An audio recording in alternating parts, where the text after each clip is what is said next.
था, जो दिखाता है कि सभ्यता में एकरूपता थी। Drainage system. मोहनजोदड़ो का ड्रेनेज सिस्टम बहुत शानदार था, जो दिखाता है कि शहर अच्छे से प्लान किया गया था। सड़कें और गलियां सीधी थीं और 90 डिग्री पर कटती थीं। पहले ड्रेन्स बनाए गए, फिर उनके साथ घर। हर घर का पानी ड्रेन में जाता था। हर घर में बाथरूम था, जिसका ड्रेन दीवार के रास्ते स्ट्रीट ड्रेन से जुड़ जाता था। बड़े ड्रेन्स ईंटों से बने थे और ढक्कन हटाकर साफ किए जा सकते थे। कुछ जगहों पर चूने के पत्थर के ढक्कन थे। घरों का पानी पहले एक गड्ढे में जाता था, जहां गंदगी जमा होती थी, और फिर साफ पानी ड्रेन में जाता था। लंबे ड्रेन्स में साफ करने के लिए गड्ढे थे। आर्कियोलॉजिस्ट्स ने देखा कि ड्रेन्स के पास गंदगी के ढेर मिले, यानी साफ करने के बाद मिट्टी वहीं छोड़ दी जाती थी। ये सिस्टम छोटे शहरों जैसे लोथल में भी था। लोथल में ड्रेन्स पक्की ईंटों के बने थे। घर कैसे थे?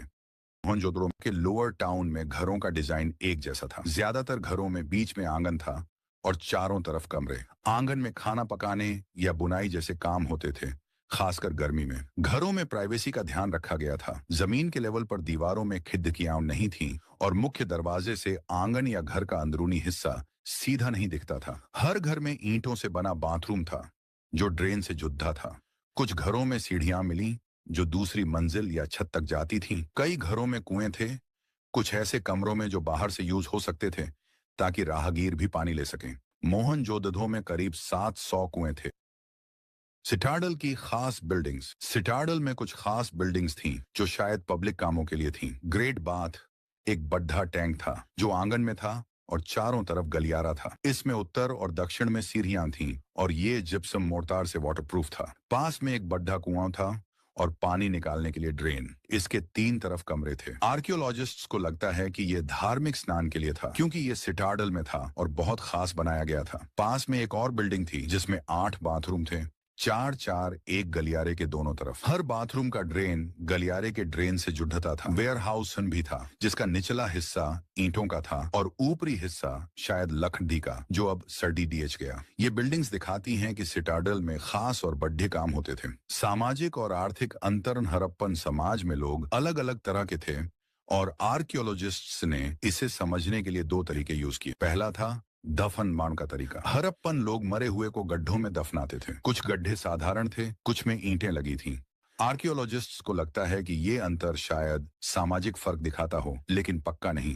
कुछ कब्रों में बर्तन, गहने या तांबे के दर्पण मिले, जो शायद मरने के बाद की जिंदगी के लिए रखे जाते थे। हड़प्पा में एक कब्र में 3 शेल रिंग्स, जैस्पर बीड और ढेर सारे छोटे मोती मिले, जो एक मर्द की खोपड़ी के पास थे। मर्द और औरत दोनों की कब्रों में गहने थे, लेकिन बढ़ी और कीमती चीजें दफनाने का रिवाज नहीं था, जो दिखाता है कि हड़प्पन लोग मरने वालों के साथ बहुत कुछ नहीं रखते थे। दूसरा तरीका था सामान को देखना। आर्कियोलॉजिस्ट्स सामान को 2 तरह से बांटते हैं, रोजमर्रा का और कीमती। रोजमर्रा का सामान जैसे बर्तन, सिलबट्टा, सुई और स्क्रबर्स मिट्टी या पत्थर के होते थे और हर जगह मिलते थे।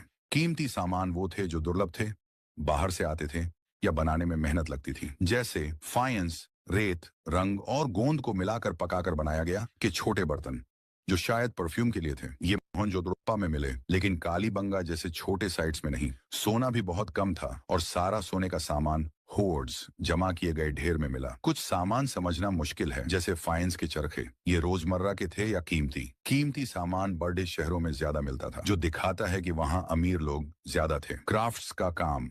हड़प्पन लोग तरह तरह की चीजें बनाते थे। चान्हू-दड़ो एक छोटा सा साइट था जो सिर्फ क्राफ्ट्स के लिए था। वहां मोती थे और हर जगह मिलते थे। कीमती सामान वो थे जो दुर्लभ थे, बाहर से आते थे या बनाने में मेहनत लगती थी, जैसे फाइंस, रेत, रंग और गोंद को मिलाकर पकाकर बनाया गया के छोटे बर्तन, जो शायद परफ्यूम के लिए थे। ये मोहनजोदड़ो में मिले, लेकिन कालीबंगा जैसे छोटे साइट्स में नहीं। सोना भी बहुत कम था और सारा सोने का सामान होर्ड्स, जमा किए गए ढेर में मिला। कुछ सामान समझना मुश्किल है, जैसे फाइंस के चरखे। ये रोजमर्रा के थे या कीमती? कीमती सामान बड़े शहरों में ज्यादा मिलता था, जो दिखाता है कि वहां अमीर लोग ज्यादा थे। क्राफ्ट्स का काम। हड़प्पन लोग तरह तरह की चीजें बनाते थे। चान्हू-दड़ो एक छोटा सा साइट था जो सिर्फ क्राफ्ट्स के लिए था। वहां मोती, शेल की चीजें, धातु का सामान, सील्स और वजन बनते थे। मोती बनाने में ढेर सारी चीजें यूज होती थीं। कार्नेलियन, लाल पत्थर, जैस्पर, क्रिस्टल, क्वार्ट्ज, स्टीएटाइट, तांबा, कांस्य, सोना, शेल, फाइंस और टेराकोटा। मोती कई शेप के होते थे, गोल, बेलनाकार, डिस्क, बैरल।